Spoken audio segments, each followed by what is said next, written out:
Assalamualaikum warahmatullahi wabarakatuh. Warahmatullahi wabarakatuh. Selamat siang semuanya. Terima kasih kepada teman-teman kelompok 1 yang sudah hadir tepat waktu. Kami dari kelompok 1 akan menjelaskan mengenai mata kuliah pengantar ilmu ekonomi, yaitu materi ekonomi internasional. Sebelum itu, saya izin memperkenalkan diri, nama saya Fiori Amelia Putri, dan perkenalkan juga kepada rekan-rekan saya. Halo, perkenalkan nama saya Nova dari Aska. Dan saya Sri Wahyuni Sinambela. Saya Al-Fatih Ihsan Jailani. Saya Diva Rahel Aurelia.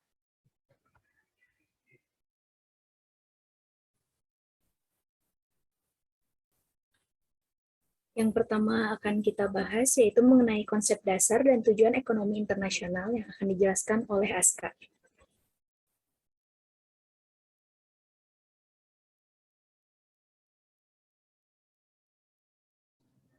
Oh iya, saya di sini akan menjelaskan tentang konsep dasar dan tujuan ekonomi internasional. Ekonomi internasional sebagai cabang dari ilmu ekonomi yang juga mempelajari dan menganalisis tentang transaksi dan permasalahan ekonomi internasional, yang meliputi perdagangan dan keuangan atau moneter serta organisasi ekonomi, dan kerjasama ekonomi antar negara. Ekonomi internasional merupakan ilmu yang mempelajari tentang seberapa banyak sumber daya yang langka dialokasikan untuk memenuhi kebutuhan hidup manusia dalam ruang lingkup kehidupan internasional. Untuk meningkatkan gross domestic atau GDP, untuk meningkatkan devisa negara, untuk pertumbuhan ekonomi, mempengaruhi stabilitas harga barang ekspor, eksistensi tenaga kerja, memperluas pasar, dan memenuhi kebutuhan di negara lain. Sekian dari saya.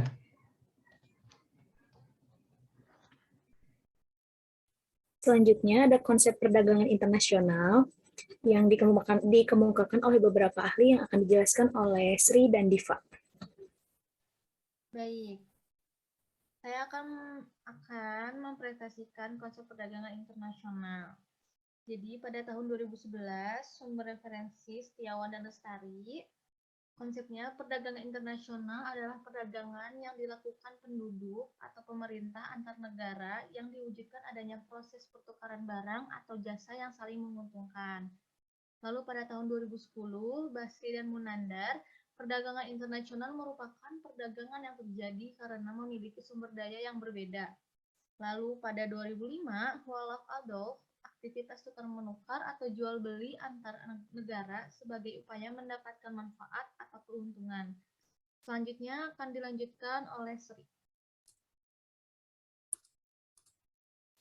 Kemudian ada tahun 2013 ada Kristianto, sumber Scopus. Perdagangan internasional secara sederhana merupakan kamus yang merupakan perdagangan yang terjadi antara dua negara atau lebih. Yang kemudian ada tahun 1997 Dominic Slavator. Perdagangan internasional mengkaji dasar-dasar terjadinya perdagangan internasional dan juga keuntungannya yang diperoleh. Kemudian tahun 1817 ada David Ricardo. Perdagangan tergantung pada keunggulan kooperatif dan efisiensi relatif daripada keunggulan absolutnya. Terima kasih.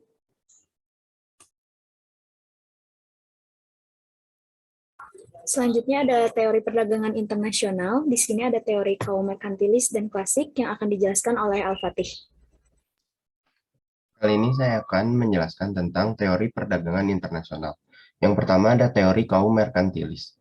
Teori merkantilis pertama kali berkembang sekitar abad 16 dan 17 di Eropa.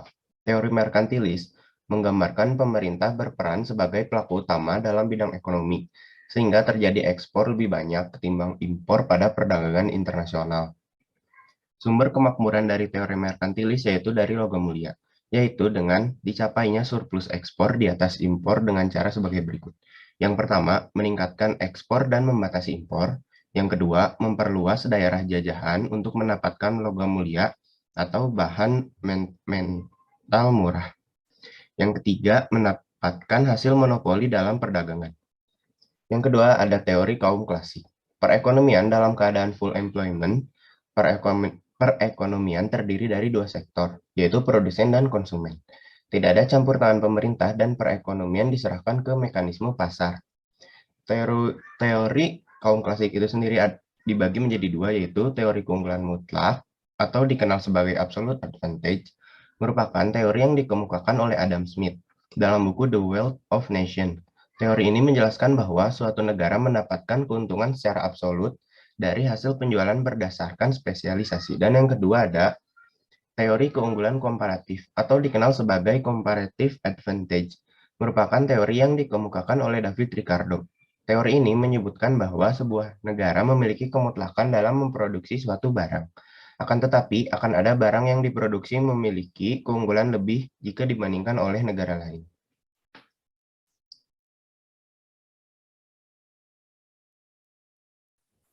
Selanjutnya ada perdagangan dengan negara lain. Perdagangan antar negara sendiri merupakan aktivitas perdagangan dengan tukar-menukar barang atau jasa yang dilakukan oleh masyarakat suatu negara dengan masyarakat di negara lain atas dasar kesepakatan bersama dan tanpa ada unsur pemaksaan apapun. Terjadinya perdagangan antar negara ini menimbulkan aktivitas yang dinamakan ekspor dan impor. Manfaatnya adalah mendapatkan keuntungan, yaitu meningkatnya devisa negara itu sendiri, mendapatkan barang yang tidak dapat diproduksi dalam negeri, menjalin persahabatan antar negara, dan transfer teknologi modern. Apa saja sih faktor pendorong perdagangan antar negara ini untuk memenuhi kebutuhan barang dan jasa dalam negeri? Keinginan memperoleh keuntungan, adanya perbedaan kemampuan penguasaan ilmu terutama bidang iptek, adanya kelebihan produk dalam negeri sehingga perlu pasar baru untuk menjual produk tersebut, adanya perbedaan keadaan seperti SDA, iklim, tenaga kerja, budaya, dan jumlah penduduk. Keinginan membuka kerjasama dan terjadinya era globalisasi sehingga tidak satu negara pun di dunia ini dapat hidup sendiri.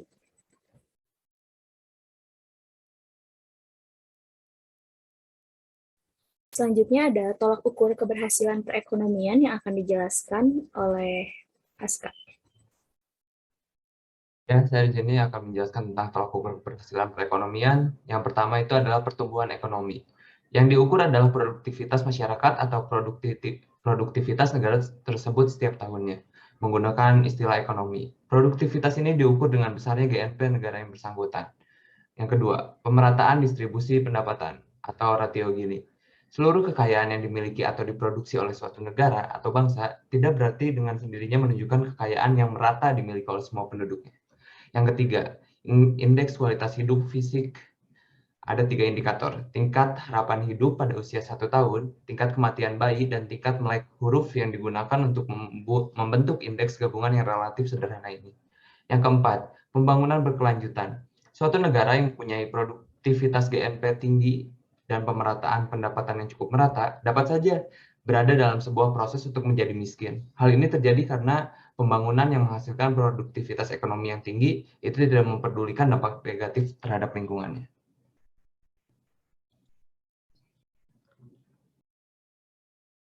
Selanjutnya, perdagangan internasional tidak jauh dari neraca pembayaran internasional yang juga sangat penting untuk perdagangan internasional itu sendiri. Neraca pembayaran internasional ini akan dijelaskan oleh Diva. Baik, saya akan menjelaskan neraca pembayaran internasional. Atau yang biasa disebut balance of payment adalah catatan yang dilakukan secara sistemik atas keseluruhan transaksi ekonomi yang dilakukan oleh suatu negara dengan negara lain dengan sistem pencatatan debit dan kredit. Jadi ada 3 jenis transaksi pembayaran, yaitu transaksi berjalan. Salah satu indikator di dalam makroekonomi yang sering dijadikan acuan dalam menilai stabilitas eksternal ekonomi di suatu negara untuk mencerminkan kekuatan dari daya saing internasional suatu bangsa dalam memanfaatkan sumber daya yang dimilikinya.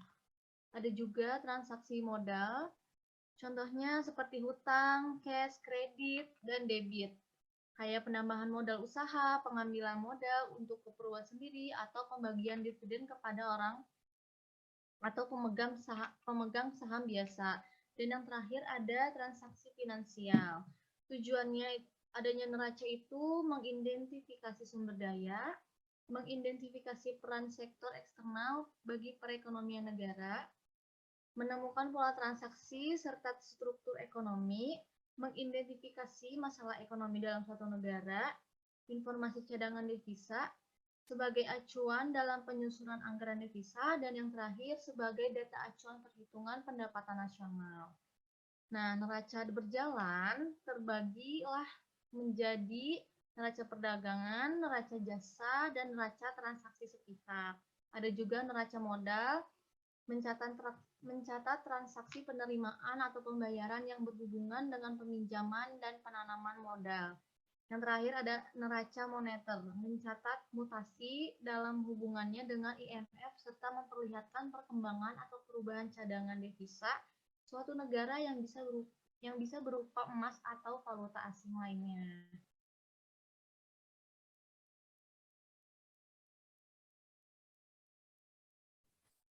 Selanjutnya ada sistem pembayaran internasional yang biasa dipakai di perdagangan internasional ini yang akan dijelaskan oleh Aspen.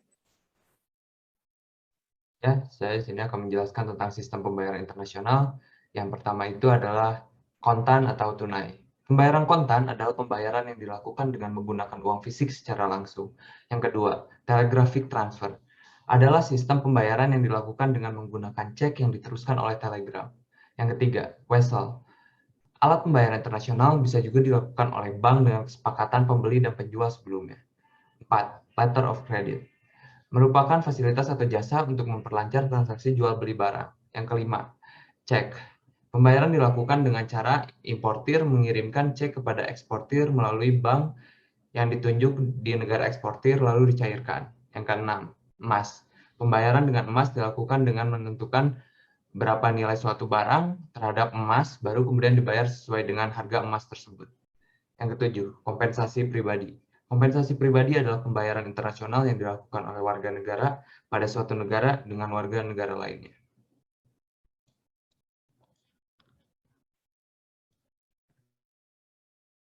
Selanjutnya ada pasar valuta asing yang tentunya juga memiliki komponen penting dalam perdagangan internasional ini yang akan dijelaskan oleh Sri.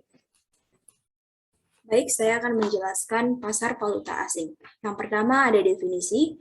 Valuta asing atau falas merupakan mata uang yang diakui, digunakan, dan juga diterima sebagai alat pembayaran dalam perdagangan internasional. Yang kedua, ada fungsi pasar valuta asing, yaitu sebagai alat tukar dan pembayaran internasional, kemudian mempermudah proses pertukaran falas dan pemindahan dana dari satu negara ke negara lainnya, dan juga membatasi risiko atau hedging dari tujuan spekulasi tertentu, yang mana pasar falas tersebut membatasi risiko terhadap kemungkinan perubahan harga. Yang ketiga, ada beberapa jenis mata uang dunia yang biasa dipakai di pasar valuta asing, yaitu seperti US dollar, pound sterling, euro, Japanese yen, Australian dollar, Canadian dollar, Chinese yuan, and Singapore dollar. Yang keempat, dalam pasar uang falas terdapat 3 istilah penting yang perlu dipahami, yaitu yang pertama kurs, yaitu saat pedagang valuta asing membeli dan nasabah menjual. Kemudian kurs jual, yaitu kurs saat pedagang quiescent bank menjual dan calling bank merupakan customer yang membeli. Yang ketiga yaitu spread merupakan selisih antara kurs jual dan beli. Kemudian selanjutnya ada jenis-jenis pasar valuta asing, yaitu yang pertama ada pasar spot. Pasar spot adalah pasar yang memfasilitasi transaksi penukaran mata uang yang dilakukan di bank atau money changer dengan segera. Transaksi di pasar spot biasanya dilakukan ketika sedang ingin berliburan di luar negeri, juga seperti pasar komoditas, saham, dan forex. Yang kedua, pasar forward adalah pasar yang melayani pembelian mata uang asing dengan sebuah kontrak yang diawalinya disepakati dengan nasabah dan penjual. Biasanya nilai kontrak pembelian atau mata uang itu bisa mencapai jutaan US dollar. Kemudian yang ketiga ada pasar currency futures, yang mana pasar ini menyediakan perdagangan kontrak currency futures. Satu jenis kontrak currency futures biasanya memastikan suatu volume standar dari valuta tertentu yang bisa ditukarkan dengan tanggal penyelesaian tertentu di masa depan. Pasar forward dan pasar currency futures cenderung sama karena berbasis dengan kontrak kesepakatan antara penjual dan nasabah.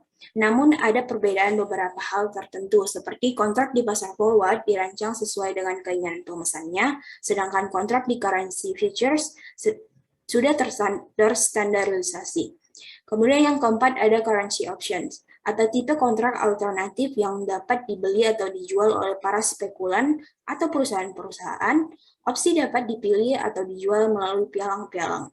Ada dua golongan, yaitu currency call option, dan juga ada yaitu kontrak yang memberi hak untuk menjual serta membeli, yaitu cut option. Sekian dan terima kasih.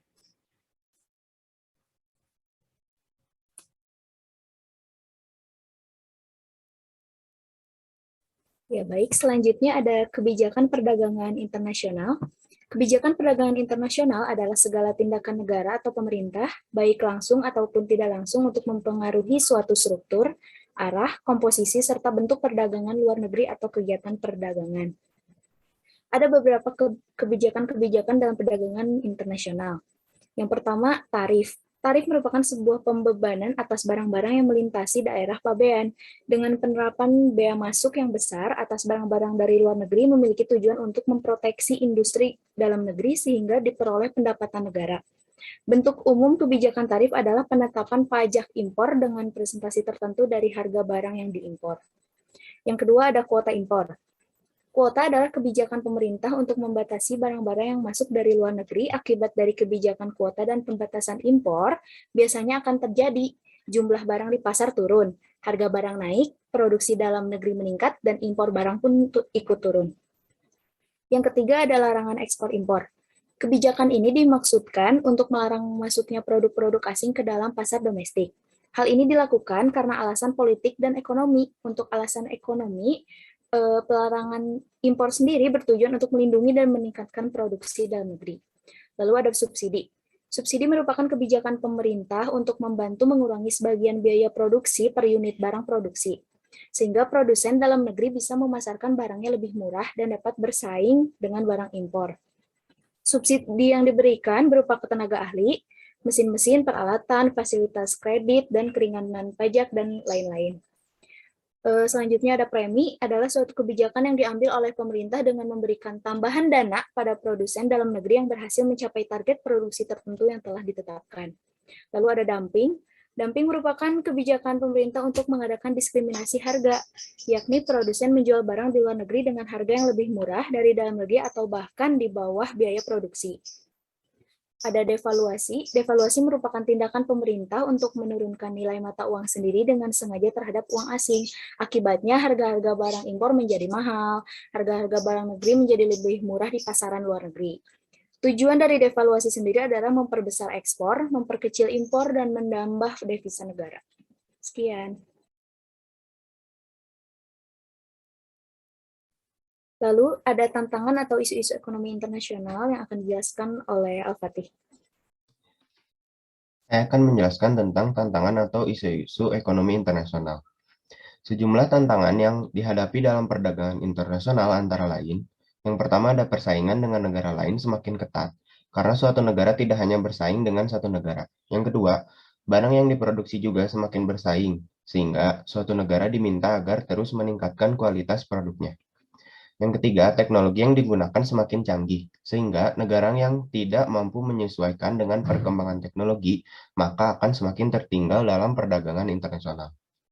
Ekonomi internasional menyangkut permasalahan antar beberapa negara yang meliputi A. Mobilitas faktor produksi seperti tenaga kerja dan modal relatif lebih sukar atau imobilitas faktor produksi. B. Sistem keuangan, perbankan, bahasa, kebudayaan, serta politik yang berbeda. Dan yang terakhir, faktor-faktor produksi yang dimiliki atau faktor endowment berbeda sehingga dapat menimbulkan perbedaan harga barang yang dihasilkan.